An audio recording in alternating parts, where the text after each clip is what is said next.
ಶಿಕ್ಷಾಶ್ರಯ ಪಟ್ಲ foundation ವತಿಯಿಂದ 38ನೇ ಗೃಹ ನಿರ್ಮಾಣಕ್ಕೆ ನನಗೆ ಸಹಕಾರಿಯಾಗಿದೆ. ಈ ನಿಟ್ಟಿನಲ್ಲಿ ಪಟ್ಲ ಫೌಂಡೇಶನ್ ನನಗೆ ಹಲವು ವರ್ಷಗಳ ಕನಸಿತ್ತು, ಗೃಹ ನಿರ್ಮಾಣ ಮಾಡಬೇಕಂತಕ್ಕಂಥ ಕನಸಿತ್ತು. ಅದನ್ನು ಪಟ್ಲ ಫೌಂಡೇಶನವರು, ಪಟ್ಲ ಸತೀಶ್ ಅವರು ಅದನ್ನು ಕನಸನ್ನು ನನಸು ಮಾಡ್ಯಾರೆ. ನಾನು ಆ ಫೌಂಡೇಶನ್ಗೆ ಕೃತಜ್ಞನಾಗಿದ್ದೇನೆ.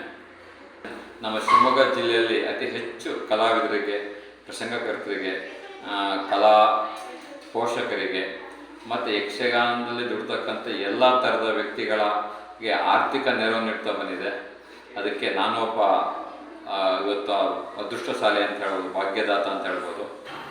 ಈ ನಿಟ್ಟಿನಲ್ಲಿ ಪಟ್ಲ ಫೌಂಡೇಶನ್ ಎಲ್ಲ ನಿರ್ದೇಶಕಗಳಿಗೆ, ಅಧ್ಯಕ್ಷ ಪಟ್ಲ ಸತೀಶ್ ಅವರಿಗೆ ನಾನು ಕೃತಜ್ಞತೆ ಸಲ್ಲಿಸ್ತೇನೆ.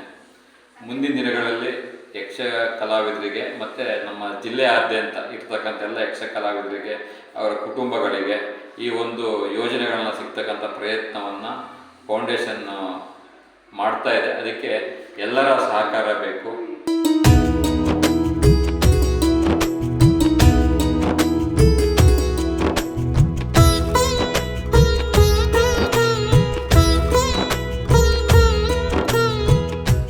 ನಮ್ಮ ಹೊಸನಗರ ತಾಲೂಕು ಶಿವಮೊಗ್ಗ ಜಿಲ್ಲೆ ಅತಿ ಹೆಚ್ಚು ಪ್ರಯೋಜನ ಪಡ್ಕೊಳ್ತಾ ಇದೆ.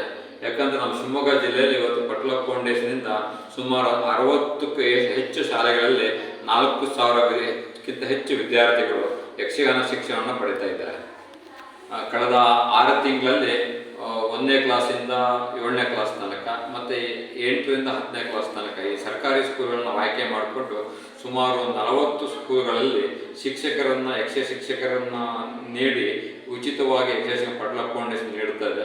ಹಾಗಾಗಿ ಬಹುಶಃ ನಮ್ಮ ಘಟ್ಟದ ಮೇಲೆ ಮುಂದಿನ ದಿನಗಳಲ್ಲಿ ಪ್ರತಿಯೊಬ್ಬ ಮನೆಯಲ್ಲೂ ಒಬ್ಬ ಯಕ್ಷಗಾನ ಕಲಾವಿದ ಶಾಶ್ವತವಾಗಿ ಉಟ್ಕೊಳ್ತಾನೆ ಅಂತಕ್ಕಂಥದ್ದು ಹೆಮ್ಮೆ ಆಗ್ತದೆ. ಕೊರೋನಾ ಸಂದರ್ಭದಲ್ಲಿ ಪಟ್ಲ ಸತೀಶ್ ಅವರು ನಮ್ಮ ಹೊಸನಗರ ತಾಲೂಕಿನ ಸುಮಾರು 150ಕ್ಕೂ ಹೆಚ್ಚು ಕಲಾವಿದರಿಗೆ ಕಿಟ್ ವಿತರಣೆಯನ್ನು ಮಾಡಿದರು. ಜೊತೆಯಲ್ಲಿ ಆರ್ಥಿಕವಾಗಿ ಆಕ್ಸಿಡೆಂಟ್ ಆದಂಥವರಿಗೆ ಸುಮಾರು 2-3 ಲಕ್ಷ ರೂಪಾಯಿಯನ್ನು ವೈಯಕ್ತಿಕವಾಗಿ ದೇಣಿಗೆ ನೀಡಿ ಅವ್ರನ್ನ ಆರ್ಥಿಕವಾಗಿ ಬಲಪಡಿಸಿದ್ದಾರೆ.